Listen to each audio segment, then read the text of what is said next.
বাংলায় একটা প্রবাদ আছে, বেশি আসা যার ভাতের মরে তার। আপনারা ভাববেন যে এই কথাটা কেন বলছি? অবশ্যই আমার ফুল ভিডিওটা দেখতে হবে, তাহলে অবশ্যই জানতে পারবেন যে আমি এই কথাটা কেন বলছি, এই কথাটা বলার মানে কি।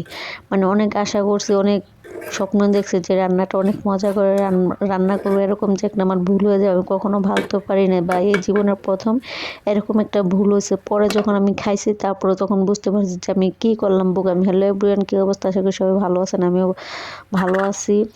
আজকে আমি পেঁয়াজের পাতা দিয়ে নতুন আলু দিয়ে শুটকি দিয়ে ভালো করে চচ্চড়ি করব। তো তা যেটা বলছিলাম, বেশি আসা যায় ভাতের মরে তার। আমার আজকে অবস্থা এরকমটাই হয়েছে। আপনারাও সম্পূর্ণ ভিডিও দেখলে অবশ্যই বুঝতে পারবেন যে আমি কথাটা কেন বলছি। প্রথমে পেঁয়াজগুলা ভালো করে সবকিছু, পেঁয়াজের পাতা ভালো করে কাইটা ধুয়ে আমি সব কিছুই করে দিছি, দিয়ে এখন পরিমাণ মতো হলুদ মরিচ লবণ যা যা লাগে সব কিছু দিয়ে দিছি।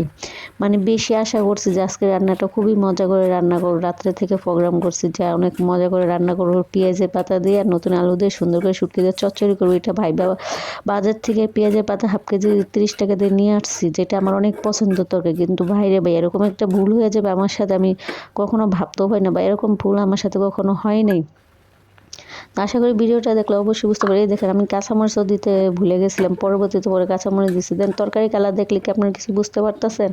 অবশ্যই কীভাবে বুঝবেন, তো আমি ফাইনালি বলে দিলাম। আমি যে তরকারিটা রান্না করছি একদম সম্পূর্ণ তেল ছাড়া রান্না করছি, তেল দিতে একটুকু মনে আসলো না, কিন্তু তরকারির কালারটা দেখলে বোঝা যায় যে আমি তেল দিইনি। কিন্তু আমার তখনও মাথায় সেন্স আসে না যে আমি তেল ছাড়া রান্না করছি। মানে মাখে যাকে বসাইছি তো মাথায় অতটা করে নেই। আর তাড়াহুড়ার ভিতরে কোনো কিছুই মাথায় কাজ করে না। মাথার কি দৌড় যেত, এত টেনশন মনের মধ্যে থাকে, তাহলে কি আর কোনো কিছু কাজ প্রতি মন থাকে সবসময়, তো মন বসে না, তাই না? যে এরকম টেনশন আমার মতো আছে, সেই শুধু একমাত্র বুঝেন। দেন তরকারি কালার দেখলেই বোঝা যেতেছে যে কিরকম একটা মরা মরা কালার। তেল না দিলে তরকারির কোনো সৌন্দর্য আসেই না। তো আমি বুঝতে পারি না যে এরকম লালসা লালসা হয়েছে কেন। আমি ভাবছি যে মরিচের গুঁড়া দিয়েছি সেজন্য এরকম হয়েছে। যখন খেতে বসছি তখন ভাবতেছি কি হলুদ মরিচের গন্ধ কই কেন। তাই তো ভাবলাম যে মনে হয় তেল দেওয়া হয় নাই।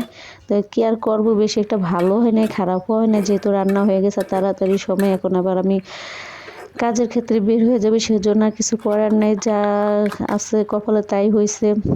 স্বামী এখন বিদেশ, কিছুই করার নাই। এরকমই ব্যাচেলার মানুষ তো এরকম মাঝে মাঝে হয়ে যা। যদি কাছের মানুষ থাকতো তাহলে এরকম ভুল হলে সে ধরে দিত বা বলতো, বা আবার পরবর্তীতে ভালো করে রান্না করার ট্রাই করতাম। তো অনেক আশা করে রান্না করছি, তো আমার পছন্দের তরকারিটা, সেজন্য এরকম হয়েছে। এর জন্য বেশি যে কোনো জিনিস নেই বেশি আশা করতে নেই, বেশি স্বপ্ন দেখতে নেই। আমি তো বেশি আশা করছি, বেশি স্বপ্ন দেখছি, সেজন্য আমার এরকমটা হয়েছে। তো আমার মতো এরকম কেউ বোকামি করবেন না।